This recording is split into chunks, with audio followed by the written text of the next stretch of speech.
everybody. Welcome to the Good Witch Podcast. We're really excited to be here to talk about episode 7 of this season of season 6 of Good Witch.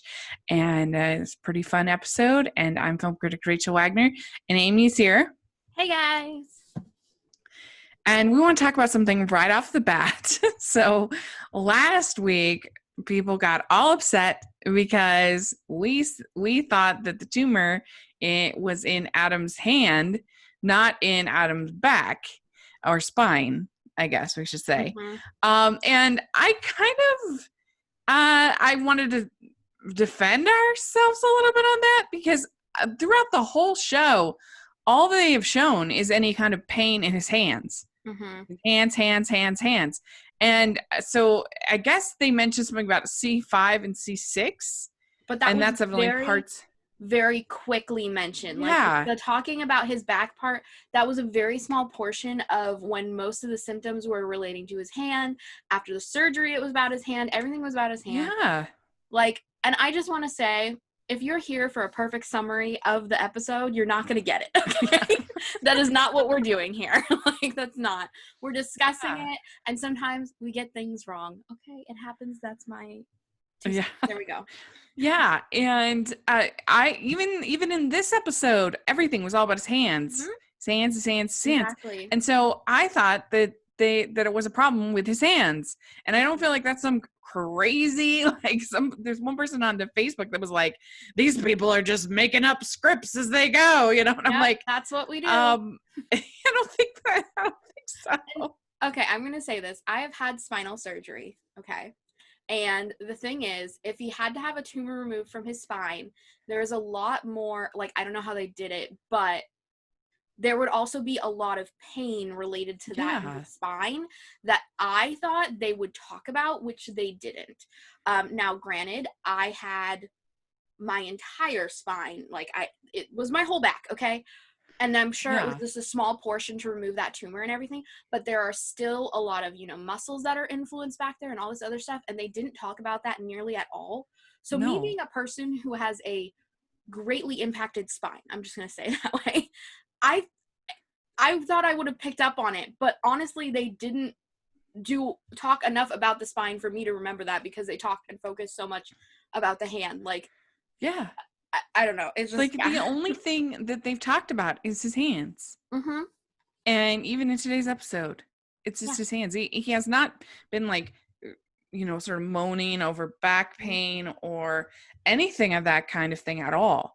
So I think it was an honest mistake that anybody could have made and that other people made. And so, we don't have scripts of the show. If that's just sort of our interpretation, and we were trying to cover 2 episodes in one episode. So I think we did make a mistake, but I think it was an understandable one. So there we go. That's all I have to say about that. I'm not getting defensive or anything. I just think it's funny that it's such a big deal to certain people. I know. It's an honest mistake, okay? Yeah, so Adam in this episode, he's still having problems with his hands. He can't do the foosball machine. And I mean, that would be pretty frustrating, not be able to play foosball. I get what they were trying to do. I understand, because if it would have been something else, it would have been like it was a symbolistic type of thing, I can't do this. I understand that. But I just thought it was funny that it was foosball of all things. Yeah. Why weren't they playing pool? I don't know. Maybe throw the cue across the room or something. I don't know. I mean, this was devastating. He was very upset. Very upset, and he's just convinced physical therapy is not going to work. He's skipping appointments. He is not behaving well, Mr. Chaplin. And so I'm sure since you've had to deal with physical therapy and things like that, you could probably relate to that. I understand when you, with physical therapy, there is points where sometimes you'll hit a wall and you won't see any progress for quite some time. But the thing is, the doctors know what your best interest is at heart. And I'm not saying don't advocate for yourself. Totally advocate for yourself if you genuinely think what you're doing is not helping.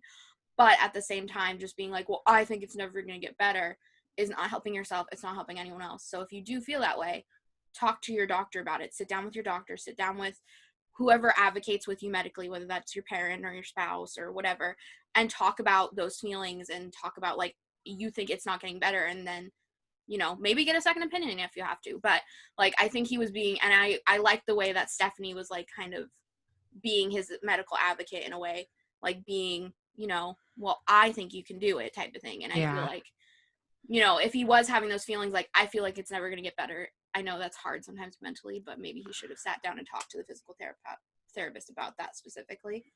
And also, maybe his doing the foosball is not a realistic expectation.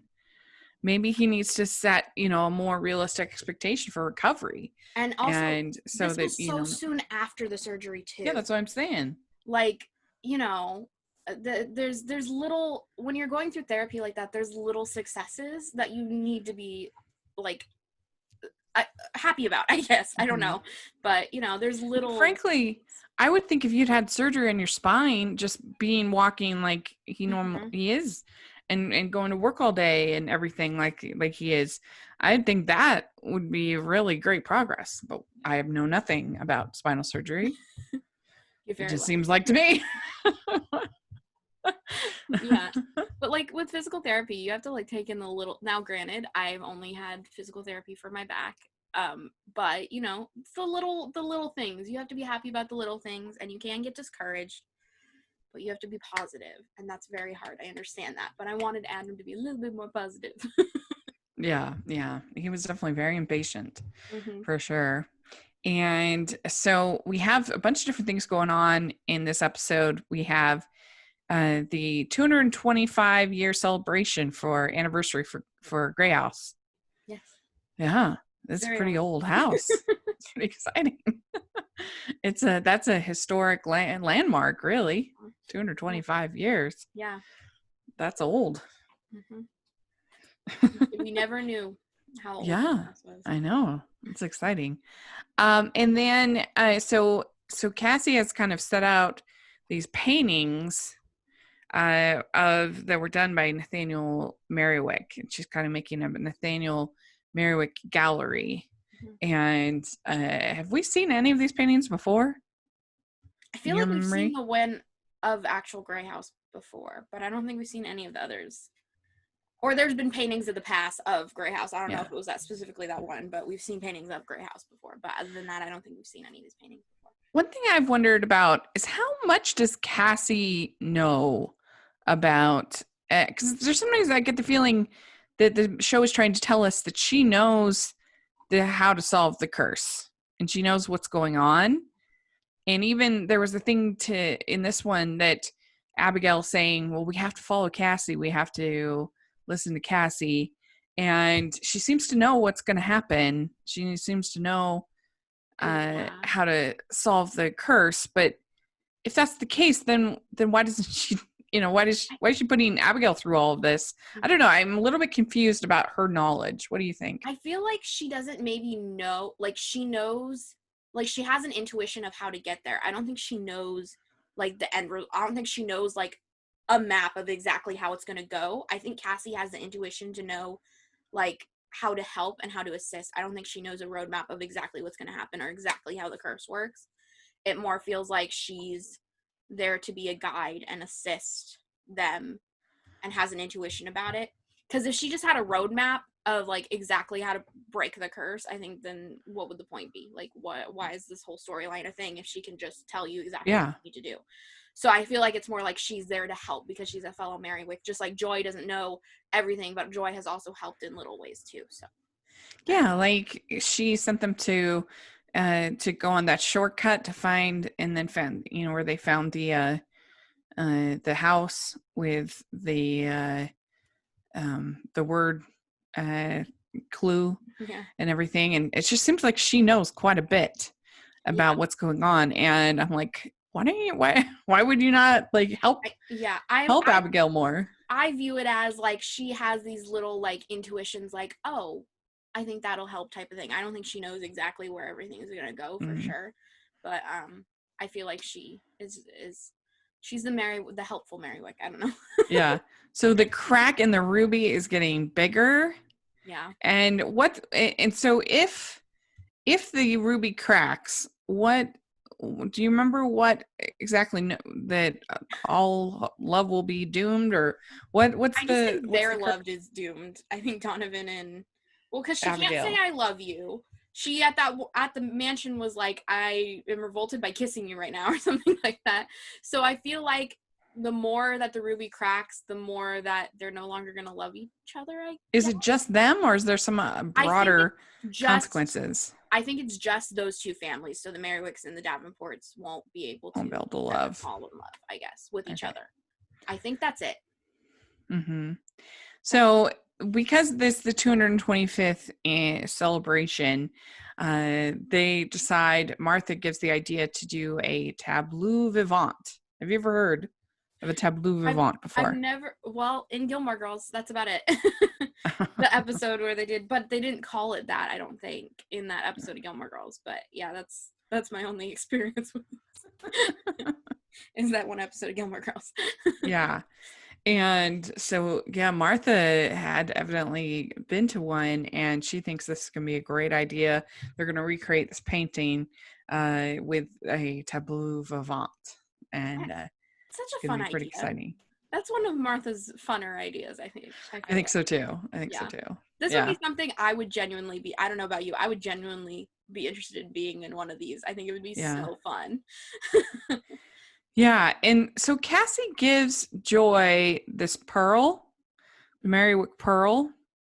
And so that's another reason where I was like, how much does she know? She's giving her this pearl, and she seems to know what's going to happen. And this is the Merriwick pearl. Mhm. And They've just got family heirlooms out the wazoo I in know. this house. Like they Really got an do. heirloom here, an heirloom there. They could start a jewelry museum. store. Yeah, A museum, yeah. Yeah. I feel like Cassie, at least with giving her the pearl and everything, I feel like this season is a lot of Cassie giving other people lessons. Yeah. Using her intuition to teach a lesson. So I feel like the whole pearl thing, even though it was like, I guess you could say it kind of a curse on Joy because she didn't feel like herself. I feel like that was Cassie's way of trying to teach Joy a lesson or trying to make Joy realize something. I don't think it was like a malicious intent or anything like that from Cassie. I don't think Cassie has a malicious bone in her body. Yeah. Yeah. So she has the pearl, and they noticed that in one of the paintings that it has that crescent moon from the curse. Yeah, I was completely wrong last week, by the way. My theory was incorrect. Yeah, so they find the painting, and it's got that crescent moon, and they find out that it's done by a descendant of the Connolly family. Connolly. So what's your understanding of what's going on here with the Connollys, the Donovans, the Merrywicks? So what we learned in this episode is that Connolly was married to Roderick Davenport, which is the one who was in love with the Merrywick, but it didn't success, and that's why he cost Roderick, I finally remembered his name, he cast the curse, and he asked his sister-in-law, which was Priscilla Conway, right? Connolly, to help him cast the curse. So he needed assistance casting the curse. So a descendant of hers would need to assist in breaking the curse because she assisted him in casting it. That's what I understood from this episode. But then, of course, we find out that Priscilla and the Davenport she was married to, which was Roderick's brother, that they did not have any descendants. So then they're in this troublesome of, well, how is someone from that line going to help break the curse if there is no one left in that line of succession? Yeah. Does that make sense? Yeah, I think it does. It was a little bit confusing in the episode, but you explained it very well. And so we also have in this episode that Martha gets Stephanie to make the assignments for the new greenhouse that they have in Middleton. And she just assumes that Stephanie will give her a plot. Mm-hmm. But Stephanie is being kind of a tough nut to crack. Mm-hmm. And she says she's very strict that if your name's not on the list, then you don't get a plot. And Martha's name wasn't on the list because she was going with the assumption that, of course, I get a plot. And so they end up in this little bit of a fight. Well, yeah, in and this. Then also there's the paint color problem because there's only 4 approved Middleton paint color. yeah, that's right. And Stephanie wants to go off the rails a little bit and paint her house mustard, which I don't know why you want to paint your house that color anyways. But I mean, they're having problems about it. That sounded terrible. That was funny. I didn't like the swatch she held up. I was like, I don't think that's a good house color. Yeah. I don't know. Who knows? Yeah, it was really bad. And so, but that was funny. Anytime you get Martha irritated, it's usually pretty funny. Yeah. And so then we have Haley's Hidden Gems. So we have Instagrammer, influencer Haley, who is in town, and she is, your classic influencer. That her phone, she says, my phone is my life. Post first, eat second, is everything. And so you, as a YouTuber yourself, since a young age, could you relate to Haley? No, because I've never, I've always made sure when I'm experiencing something, yeah, okay, take some pictures, do some video or whatever, but let yourself experience it. When I was with you, well, you didn't come with us, but we went, it was my first time ever in the snow. My first time. I was 21 years old. I'd never been to the snow before. So the first time I met Rachel, it was the first time I experienced snow.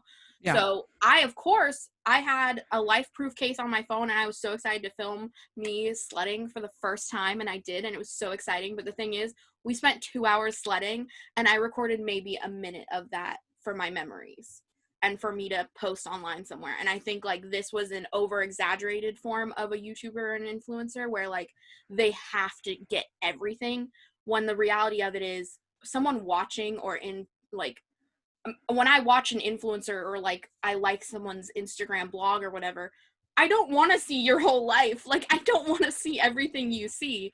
And so I think that this was an exaggerated form of an influencer, but I definitely have seen the people who are if it's not something to post, they don't want to experience it. And I don't think that's right. Yeah, she definitely was over the top. Yeah, definitely.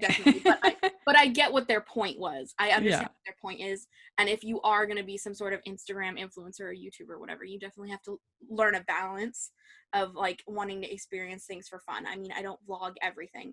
I go to Disneyland once, maybe twice a week, okay? And I don't post a video of me in Disneyland every week. I feel like people would get bored.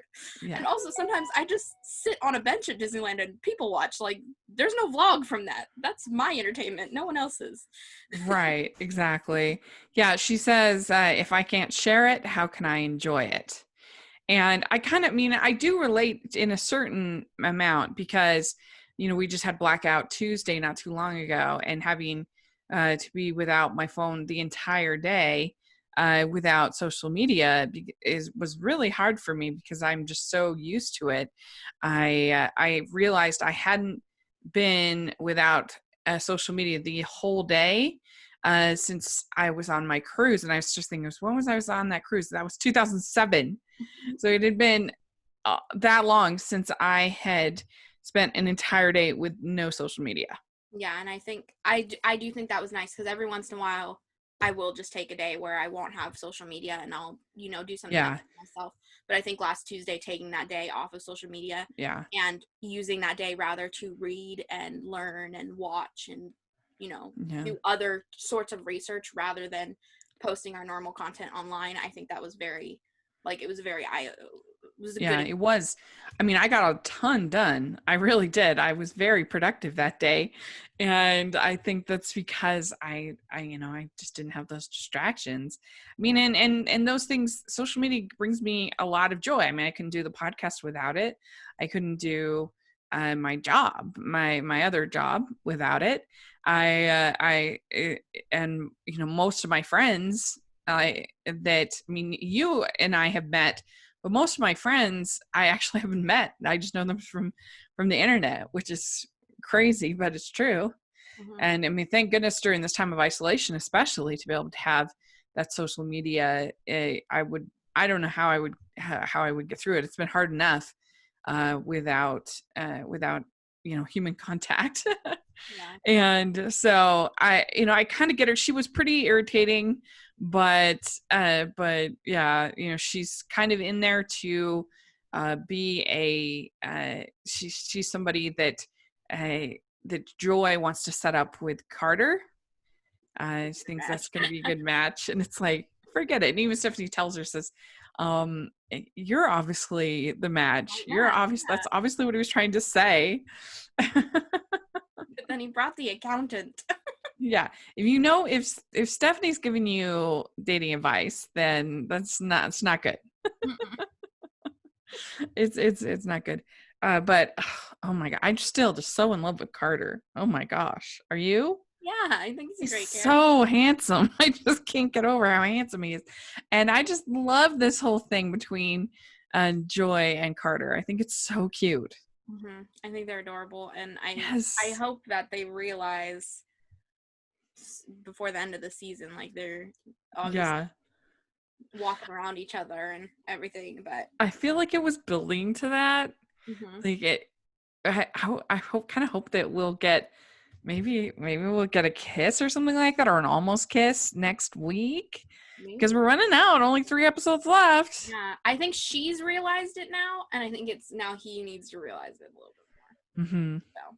Yeah, that would be amazing. I love that whole thing. It's so cute. I want to see the two of them in a Hallmark movie so bad. I think it would be so cute. Mm-hmm. They have really good chemistry, I think. Yeah, I agree. Yeah, they're so cute. And he says that Carter says the perfect date is movie, popcorn, and cold beer. So Cassie comes out to Grey House and she finds Sam painting. Sam is a painter now. And I'm not artistically gifted in this way. What did you think of his painting? It was better than I would have done. Mine would have been very abstract is what mine would have been. So I'm like, Yeah. I don't know. I thought it was a pretty decent depiction of Grey House. Pretty good, Yeah. I successful to me. Maybe he's trying to one-up Cassie on the hobbies. Maybe he's trying to, get a lot of hobbies like Cassie has. That's Sam's goal here. I don't know. Yeah, I guess. I don't know. Empty nesting.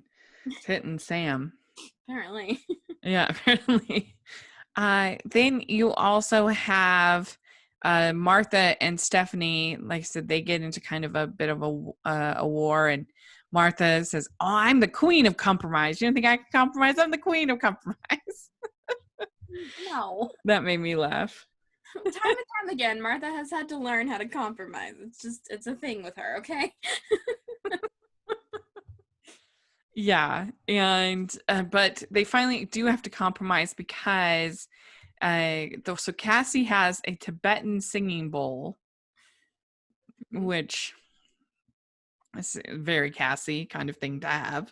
Yeah, a singing bowl, just sitting around, Yeah, right. Just happen to have, and I guess she's not like teaching at the school this episode. So yeah, they just have her have like so many jobs so that they can work it into the plot whenever is necessary. But they need some heather, but they find out that heather is out of season.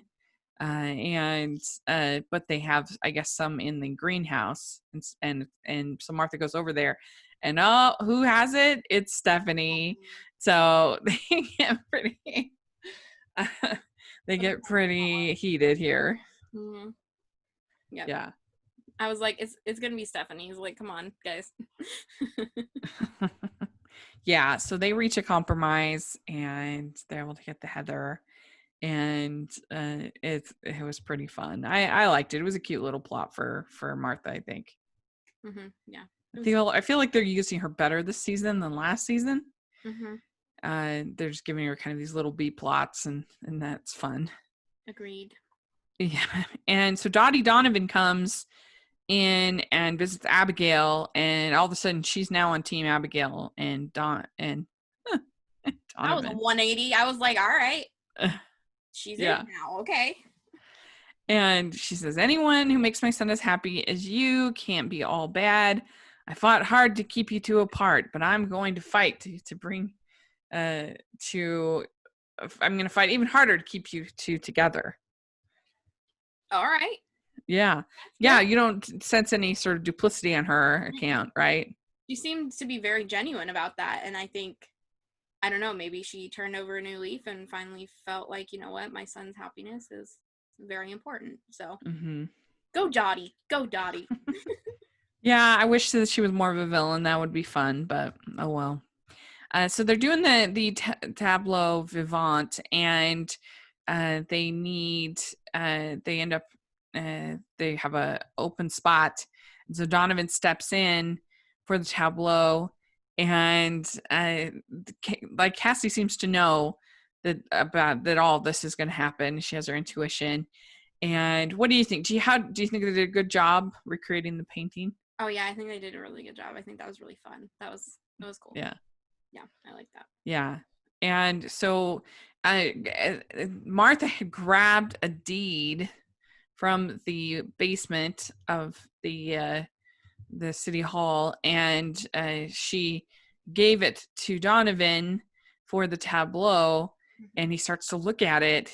And what did he see on it? He said it's a deed from Roderick to Priscilla Donnelly. Priscilla Connolly.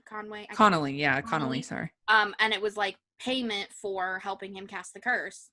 And so that means that there may not be a descendant of the Conleys left, but there was land that was once there. So maybe something from that estate will assist in breaking the curse since there is no longer a descendant. So they got more clues. And it'll be interesting to see what happens. And Joy is getting really tired of wearing the necklace, and she's just kind of jealous of Haley and Carter, even though I never felt even for a second that Carter was interested in Haley. No, I didn't believe it either. I didn't think they would work out. No, he's a small town carpenter, and she's an LA Instagram influencer. Like, it didn't work to me. It just didn't. No. But I did like that accountant. I thought he was hilarious. He's a diagnostic he's a diagnostic statistician, not an accountant. Sorry. Yeah, I liked him. He was hilarious. He was so nerdy. Great. I think they could set him up with somebody else because he was funny. Or just be fun for him to come back and just, have an irritated Sam. He's doing Sam's taxes. Yeah. Oh my gosh, that would be funny. Yeah. And Cassie's like, it's okay. It'll all work out. So Roderick and Priscilla made a deal so that Priscilla would cast the curse, and they actually went to all the trouble to make it into a deed, into a land. Is a land transaction of some kind? Yeah. So it was in a form of payment as a thank you for helping cast the curse. He gave her a plot of land. Money, I guess. Yeah. So then they need to find this land. 225 years ago, that would be a type of form of currency. Like your land is part of your wealth. So that could be a form of payment rather than actual physical money, I guess. Yeah. So Joy's date, the accountant, he leaves early. So too bad. An online chess match. Chess match. That's great though. That was really good. And Haley's there, and she's like, I didn't even think about checking my phone, and all day after being with Carter and everything. So she's starting to change, starting to grow, and so then Joy, she gives the necklace back to Cassie, and she said, pearls really aren't my style. So yeah. What about you, Amy? Are pearls your style? Yes, they are. I love pearls. Yeah, me too. They're great. Yeah. Anything that has sort of a feel of the ocean is something that I love. And my dream is, if I were to ever get engaged or get married or whatever, is to have an engagement ring made of sea glass. Have you ever seen sea glass? Cool. Yeah. But they have these really beautiful engagement rings. And I just love that look of the sea glass. Plus, very cheap compared to diamonds. So, hey, win-win. But they had the wrong preview. I know. At the end, my mom was like, and we watched this at like 1 a.m. Okay, and she's like, "Am I that tired, or was that just the preview for the same episode?" And I'm like, "Nope, that was preview for the same episode." So if you guys want to see the real preview, go on YouTube. They have it on the YouTube channel, Hallmark Channel's YouTube. That was weird. That was a mistake. So you watched the trailer? I guess it's called The Chocolates. Yeah. And what did you glean from that that's coming up? I'm excited. Their new guest in Grey House is going to be a big personality, chocolate personality, and there's going to be like a chocolate festival type thing in Middleton. So, I'm excited. I love talking about chocolate. Yeah, me too. Yeah, he's like a lineage of chocolate. His father was a big chocolate guy. So that's going to be interesting to see what happens. Again, we're winding down. I mean, only 3 episodes left of the season. There is one thing we haven't talked about that I thought was really funny in this episode. Yes. Super funny. Okay. When she saw, and this was a Game of Thrones reference. I don't watch Game of Thrones, but I know this. When she said, "Strike the coffee cup" from the scene, I died because there was the Starbucks cup in that episode of Game of Thrones last season. Yeah. Again, don't watch Game of Thrones, but I feel like the whole internet heard about that. So when Mark was like, "Strike the coffee cup," I was like, that would have been bad or whatever. I was like, okay, who in the writer's room or who on set is like a huge Game of Thrones fan or something and thought that would be hilarious? Because, I mean, this was filmed when that was coming out, right? Right, yeah. So, like, I thought that was so funny. I was like, oh, that's just hilarious. I want to know if it was a writer or someone. I want to know who on Good Witch is either has a great sense of humor or is a huge Game of Thrones fan. We need to interview that person and be like, what? Because that's so funny. Like, I've never seen anything in Good Witch that's like that relating to the real world is something that's like or something. I don't know. I don't watch Game of Thrones either, but yeah, everybody knew about that, and it was, I think that a lot of people didn't like the last season of Game of Thrones, and so they were kind of purposely sort of like frustrated with it, nitpicking it a little bit. And so not only did people notice a Starbucks coffee cup in one scene, but they also noticed a water bottle in one scene. Like, I'm sure, thinking Hallmark wise, I'm sure there has been things in When Calls the Heart that are probably I'm sure to be there. We should probably ask Cammie about that. I'm sure we could do a whole episode. Yeah. But like, I am sure it's happened where there's things that probably shouldn't have been there in episodes because, sometimes it's hard to be completely historically accurate to like hundreds of years ago. Like, I'm sure there's been cell phones sitting out in the back of When Calls the Heart that we haven't noticed or something. Or, I mean, who knows? Maybe they have plastic water bottles in the land of the dragons. Whatever it is. That's true. It's not entirely. Maybe they have a Starbucks on the corner. Yeah, they have a Starbucks. And that's why they're all so grumpy all the time. They don't have any Starbucks. They don't have enough caffeine, I guess. I don't know. Yeah, that was good. That was funny. I agree. But I'm sure with any like period piece, I'm sure if you watched like not that. What is the one? Downton Abbey. I'm sure there's stuff in Downton Abbey that probably shouldn't have been there too. Like, Downton Abbey was pretty meticulous, they had a high attention to detail, and same thing in Mad Men. But in Mad Men was just famous for getting down to the year of every single prop, every single they're not doing like the Goldbergs. They have 1980 something, so everything's just kind of like mixed together. Whereas like in Mad Men, they were very specific about everything, the year, and like they were notorious for that, famous for that. So it would be interesting to see if there's anything like that in Mad Men or in Downton Abbey. But anyway, it's interesting. What did you think of Martha with that cane? That was funny. It's like, she's just trying to get more regal. Like, I don't know. It was cute. Yeah. Yeah. So, but my favorite is still Carter and Joy. And if you want to hear more from Carter, you can listen to our interview with Jason Diaz that we have available to our patrons at any level. You can listen to it. We'll be posting that for everybody's listens next Monday. But if you want to get it early, then you can become a patron for $2 a month, and it helps us so much. We had our live movie watch of All for Love with director Lee Friedlander and writer Tracy Andreen, and that was so fun.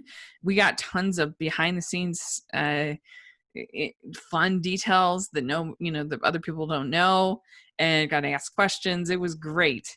So if you love Hallmark and you love the finding out fun details about Hallmark, then become a patron. It's definitely worth your while. And so check that out. And I really enjoyed talking to Jason. It was really fun.